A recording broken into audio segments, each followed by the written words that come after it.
예수님의 마음은 사랑하는 제자들을 두고 떠나야 한다는 그것으로 말하면 매우 안타까움으로 가득했습니다. 오늘의 본문은 이제 그렇게 이해가 시작돼야 돼요.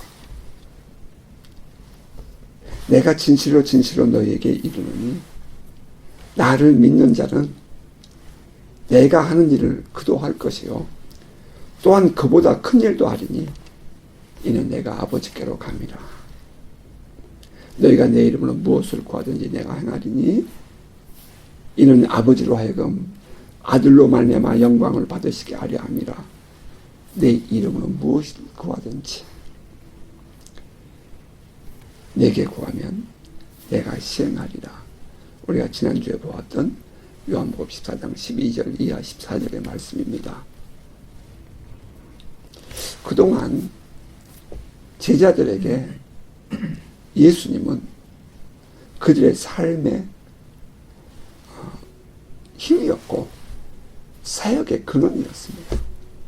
이 제자들 지난 3년 반 동안 예수님과 함께 하면서 이 스승인 예수가 없다는 것을 그들은 감히 생각할 수가 없었습니다. 예수님을 따라다니고 예수님과 함께 한다는 것, 그것은 그들의 모든 삶이었고 그들의 삶의 힘이었죠. 다시 말하면 예수가 그들의 삶의 전부였다는 것입니다. 대제사장을 비롯한 유대인들이 예수를 향해서 분노하고 심지어는 사람들이 돌로 쳐 죽이려고 그러고 주변에 엄청난 박해가 닥쳐올 때에도 예수님과 함께 계시면 그들은 능히 이겨내고 그들의 삶을 살아갈 수 있었습니다. 주님과 함께 있는 한 그들은 모든 것이 가능했고요. 그에 대한 확신이 있었고요. 그들은 자신감도 있었습니다. 그러던 예수가 떠나고 나면 그들의 삶은 과연 어떻게 되겠습니까? 미래에 대한 불안감, 앞으로 당할 그 박해에 대한 두려움, 방향성을 잃어버린 삶, 그것이 그들에게 예고된 삶 아니었을까요? 받아들이고 싶지 않아도 받아들여야 할 그 현실, 무엇이 제자들의 앞으로의 삶을 지탱해 줄 수 있을 것인가? 예수님에게는 그것이 안타까움이었습니다.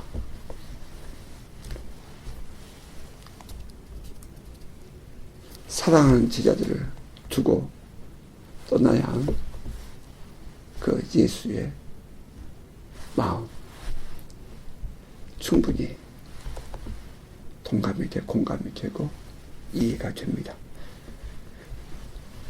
이제 그런 관점에서 이 예수님의 고별사 설교를 우리는 말씀을 묵상하게 됩니다.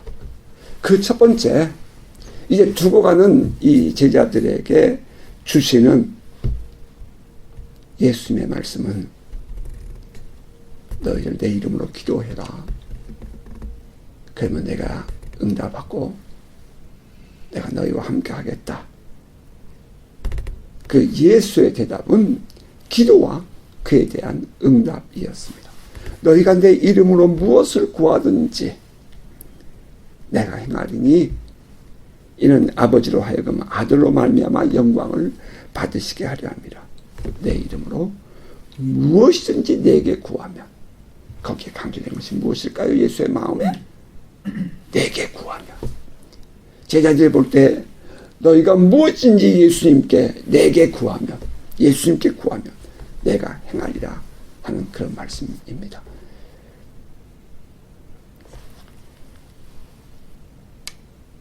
주님께 기도하면 주님이 응답하십니다.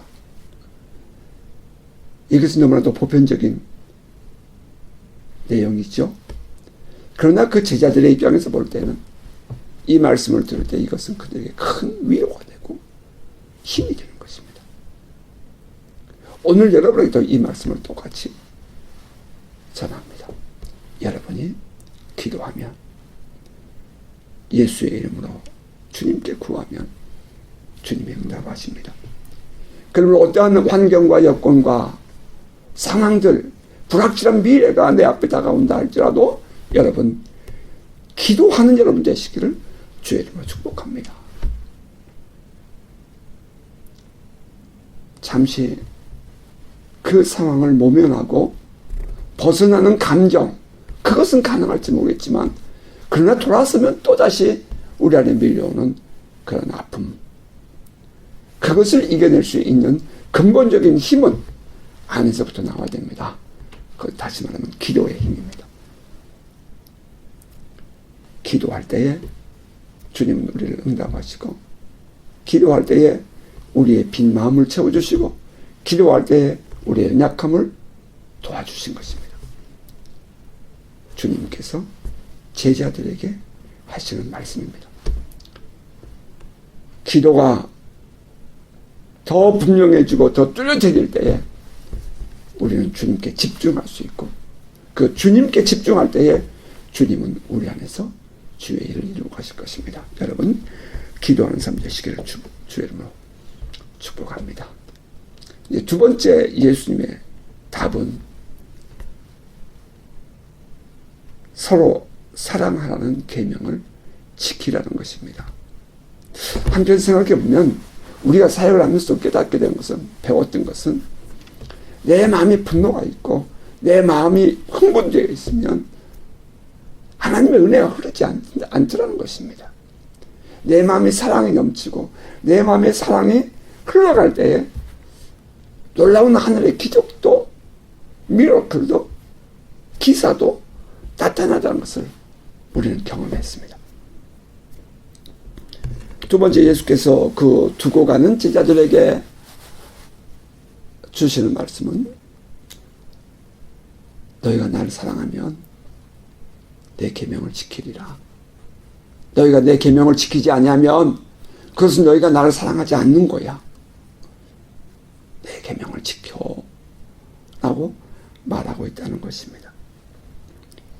너희가 나를 사랑하면 나의 계명을 지키리라.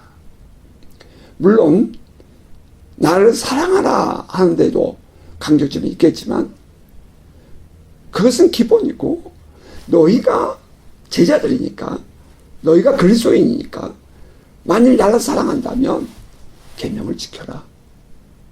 다시 말하면 너희가 내 계명을 따라 살아라. 자, 그렇다면 주님께서 말씀하신 나의 계명은 무엇입니까?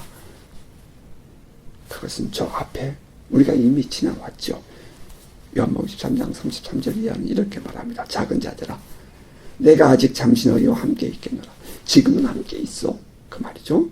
너희가 나를 찾을 것이나 일찍이 내가 유대인들에게 너희는 내가 가는 곳에 올 수 없다고 말한 것과 같이 지금 너희에게도 이르노라. 나 이제 곧 떠날 거야. 곧 떠날 거야. 그 말이죠. 새 계명을 너희에게 주노니 서로 사랑하라. 내가 너희를 사랑한 것 같이 너희도 서로 사랑하라. 너희가 서로 사랑하면 이로써 모든 사람이 너희가 내 제자이리라 하니라. 서로 사랑하는 것입니다. 이거 주님의 마지막 계명이기도 하고, 또 주님의 마지막 당부이기도 하고, 주님의 마지막 유언이기도 하죠. 아버지라면 형제들에게 서로 사랑하라. 자녀들에게 그렇게, 자식들에게 말하겠죠. 마찬가지로 주님께서 제자들에게 이렇게 말하는 거예요. 내가 마지막으로 내가 너에게 새 계명을 줄게. 서로 사랑해라. 내가 너희를 사랑한 것 같이 너희도 사랑하라. 내가 너희를 사랑한 것 같이가 그것이 어떤 사랑이었죠? 하나님의 영광을 보여주는 사랑이었죠. 십자가에 높이 달리는 사랑이었죠. 그 하나님의 본질을 우리에게 보여준 사랑이었어요. 우리가 서로 사랑한다 할 때에 우리의 이 보여주는 사랑은 그 하나님의 본질을 보여줄 만한 사랑이어야 한다는 거예요. 서로 사랑하라.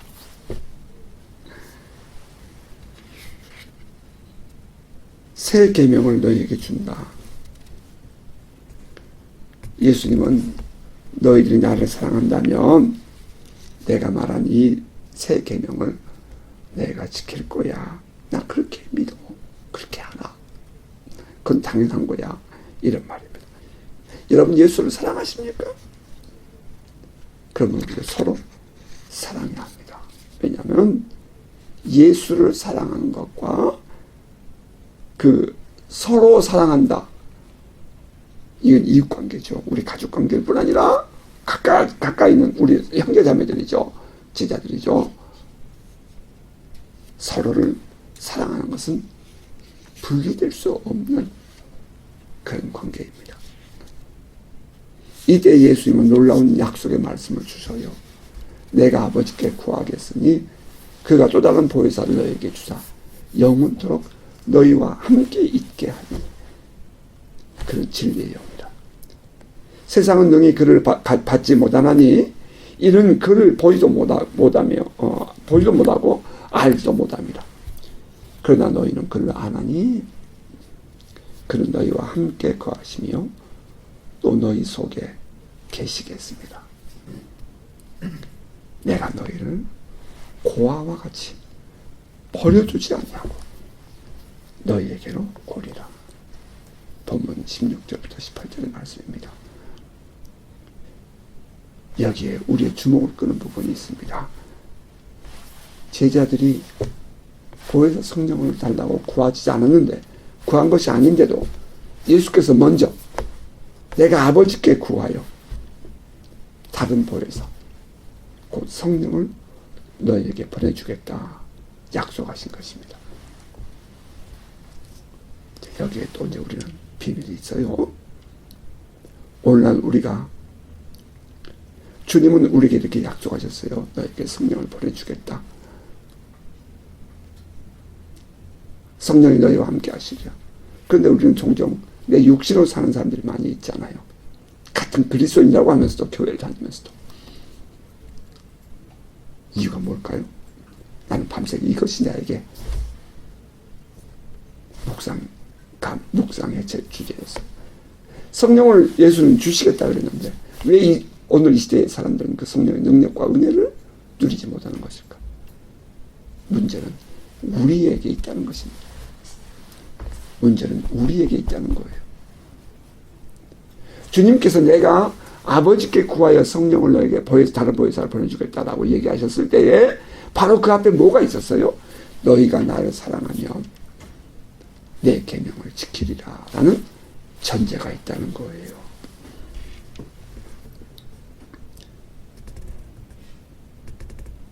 예수는 제자들에게 자기를 사랑하면 자기의 계명을 지키리라 라고 말씀하신 후에 곧 이어서 성령을 보내주겠다라고 약속하셨습니다.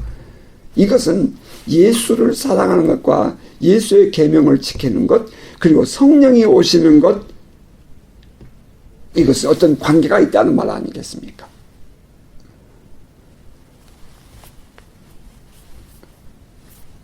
다시 또 돌아보지만 지금 이 말씀을 하고 있는 그 정황, 삶의 정황이 어떻습니까? 불안해하는 제자들. 내일이 어떻게 될지 모르는, 내가 곧 떠날 거야 라는 그 말 앞에서 불안해하는 제자들. 그 근심에 사로잡힐 제자들. 막상 내가 떠나고 나면 그들에게 주님이 주신 말씀이에요. 너희는 서로 사랑하라. 그리고는 내가 아버지께 구해서, 내가 아버지께 가니까 아버지께 구해서 성령을 너에게 보내주겠다 하시는 것입니다.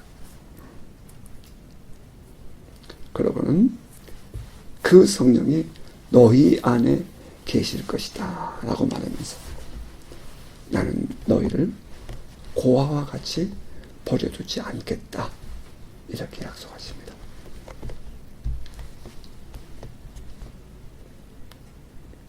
지금 예수님은 떠날 준비를 하고 계시는 거예요.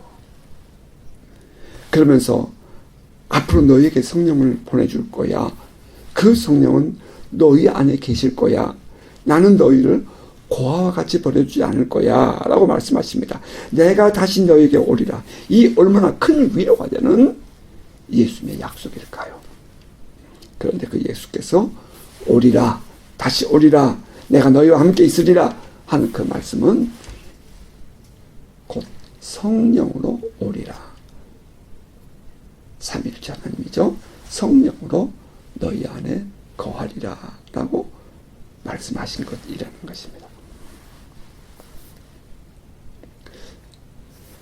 제 개인적인 신앙 체험을 돌아봐도 이 말씀은 진리입니다. 내가 주님께 몸부림치며 주의 은혜를 구하고 있었을 때 내 마음은 주님을 향한 사랑과 신뢰심에 완전히 사로잡혀 있었습니다. 나는 주님께 뿌리 내려진 이 뿌리가, 믿음의 뿌리가 혹시라도 다른 영향을 받지 않기 위해서 아주 몸부림을 치고 있었어요. 오직 주님께만 내 마음이 있기를 원했고 주님과의 사랑에 포로되어 살고 싶었습니다. 그러던 어느 날 불쑥 주님은 나에게 당신의 살아계심을 드러내셨습니다. 솔직히 그 순간 나는 그분이 성령 하나님인지에 대해서는 솔직한 얘기예요. 그분이 성령 하나님인지에 대해서는 저는 이해가 부족했습니다. 나는 그냥 주님과의 사랑에 푹 빠져 있었기 때문입니다. 그런데 돌아보니 그분이 바로 성령 하나님이셨고 살아계신 주님이 찾아오신 것이었습니다. 나에게 성령이 구체적으로 당신이 함께 계심을 드러내는 것은 내가 주님께 주님 내게 주님을 드러내 보여주세요. 내게 하나님을 보여주세요. 라고 했기 때문이 아니라 내가 그저 예수님을 사랑하고 하나님 아버지를 신뢰하는 믿음에 그 마음에 깊이 사로잡혀 있었기 때문에 그 주님은 저에게 그 당신의 실존 임재를 나타내신 것입니다. 나 여기 있어. 내가 동행하고 있어. 내가 해. 종종 방언이나 또 다른 은사를 경험한 사람들의 보편적인 고백이 그렇지 않습니까?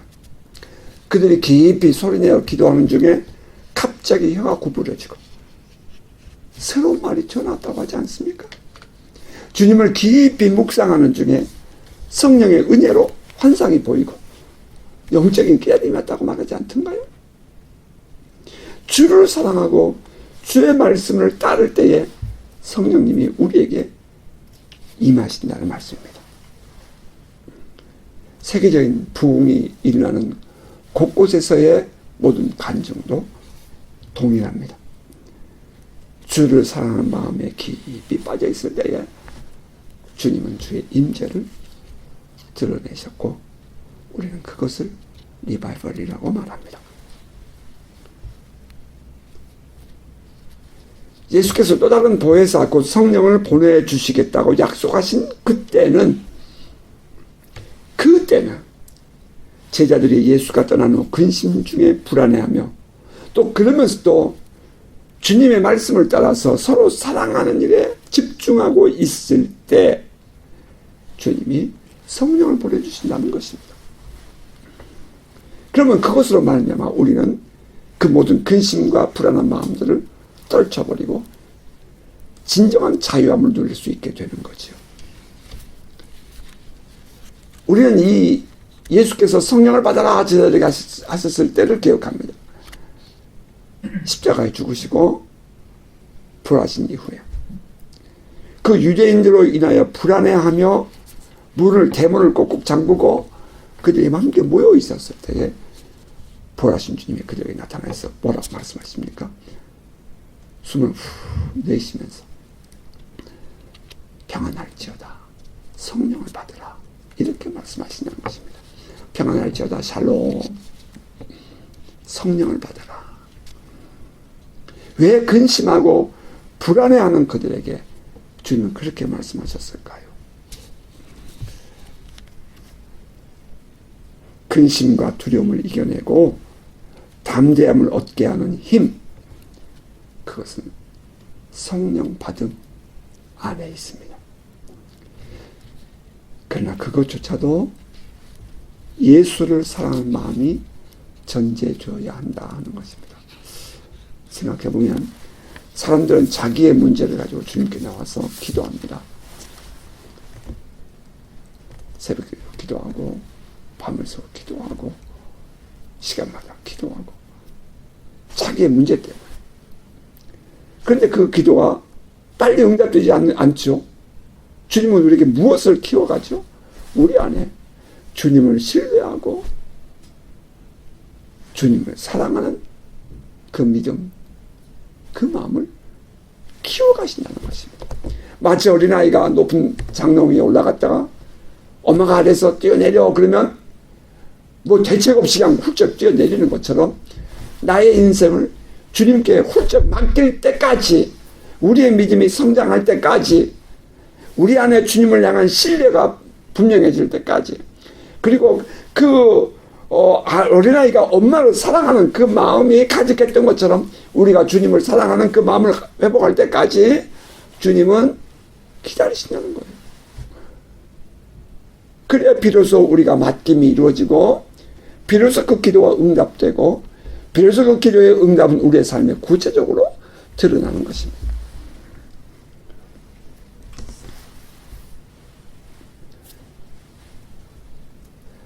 예수를 사랑함, 예수의 계명을 지킴, 성령이 함께하심, 이것은 서로 분리될 수 없는 하나입니다. 따라서 예수는 두고 갈 제자들에게 내 계명을 지켜라, 서로 사랑해라, 서로 사랑해라, 나도 너희에게 아버지께 구하여 성령을 보내주겠다 라고 말씀하신 것입니다. 그러면서 예수는 또 이렇게 계속해서 이렇게 말씀하시죠. 19절 이하, 조금 있으면 세상은 나를 다시 보지 못할 것이로되 너희는 나를 보리니 이는 내가 살아있고 너희도 살아있겠습니다. 그날은 내가 아버지 안에 너희가 내 안에, 내가 너희 안에 있는 것을 너희가 알리라. 나의 계명을 지키는 자라야 나를 사랑하는 자니, 나를 사랑하는 자는 내 아버지께 사랑을 받을 것이요 나도 그를 사랑하여 그에게 나를 나타내리라. 내가 아버지 안에, 너희가 내 안에, 내가 너희 안에. 이것을 그 수학에서 말하는 벤다이어 그램을 그려보면 제일 큰 원은 아버지죠. 그리고 그 안에 아들 예수가 있습니다. 그런데 예수를 말씀하시기를 그 내 안에 너희가 있고 내가 너희 안에 있다라고 얘기했습니다. 그렇다면 다시 말하면 예수와 우리는 하나됨이죠. 그 하나됨을 이루는 우리가 어디 안에 있어요? 아버지 안에 있는 거죠. 그리고 성령도 내 안에, 우리 안에 계시는 거죠. 그러면 우리는 하나인 것입니다. 하나님 안에 belong to God, 하나님 안에 우리는 포함되어 있는 존재들이라는 거예요. 여러분 이거 인식이 분명해지길 바라요. 이 세계관이 바뀔 때에 우리는 놀라운 기적의 삶을 살 수 있어요. 이것은 예수께서 보내신 성령이 우리 안에 계심으로만 가능합니다. 이때 우리는 주님과 진정한 교제가 이루어지죠. 구하면 이루어지고 우리가 생각만 해도 이루어진 겁니다. 우리가 말하는 말이 말대로 되는 것입니다. 나는 그것을 인티메이트, 친밀감이라고 여러분에게 설명한 바가 있습니다. 우리가 엄청난 그 하나님의 은혜를 체험하고 있을 때에 이 모든 일들이 가능했죠. 생각만 해도 이루어집니다. 기도하면 이루어집니다. 말만 하면 이루어져요. 놀라운 그런 기적의 삶을 살았습니다. 옆에서 보면서도 모르는 사람들이 많았어요. 그래 나는 알죠. 주님께서 운전하면서 기도하고 설교하면서 기도하고 살아가는 모습을 보면서 기도하고, 그런데 그런 내용들이 주님이 나와 함께 하지 않았다면 가능했을까 하는 것입니다.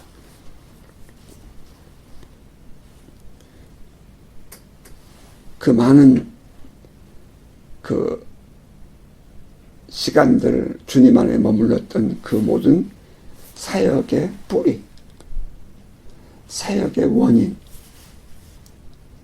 그 근거, 그 가능성의 이유, 그 모든 것들이 다시 또 본문에서 오늘의 말씀에서 확인되는 거죠. 우리가 그리스도와 하나 되고 아버지 안에 있으며 성령이 내 안에 계실 때에 이러한 일들이 가능했다는 것입니다. 나의 계명을 지키는 자라야 나를 사랑하는 자니, 나를 사랑하는 자는 내 아버지께 사랑을 받을 것이요 나도 그를 사랑하여 그에게 나를 나타내리라. 자, 그러자 이 가룟인이 아닌, 가룟 사람이 아닌, 가룟 유다가 아닌 또 유다가 있죠. 유다가 말합니다. 참 엉뚱한 질문이에요.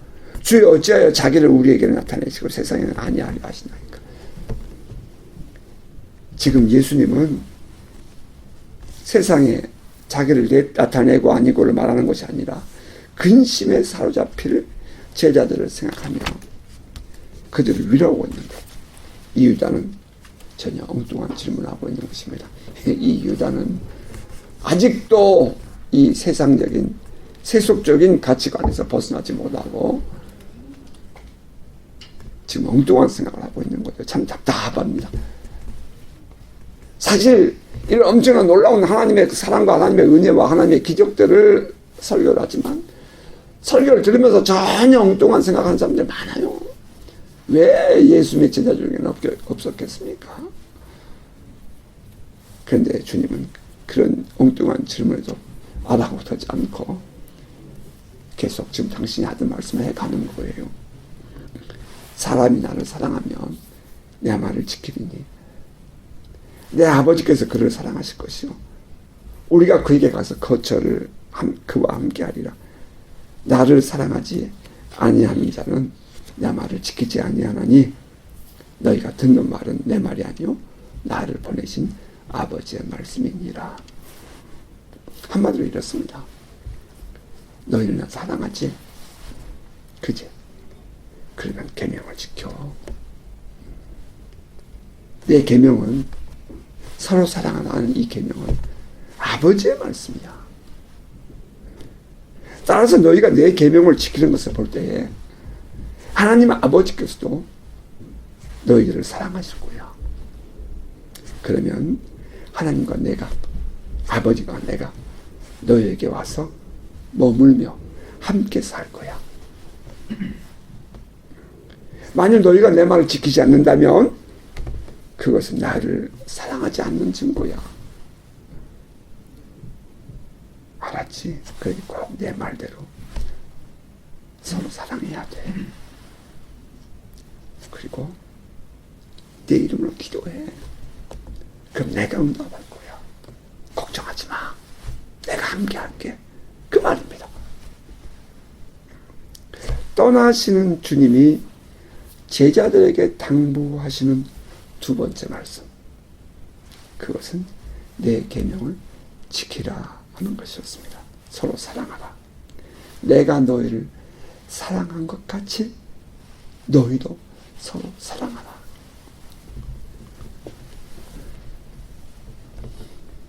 서로 용서하고 용납하라. 이해하고 포용하라. 기다려주고 품어주라. 내가 너에게 보여준 것처럼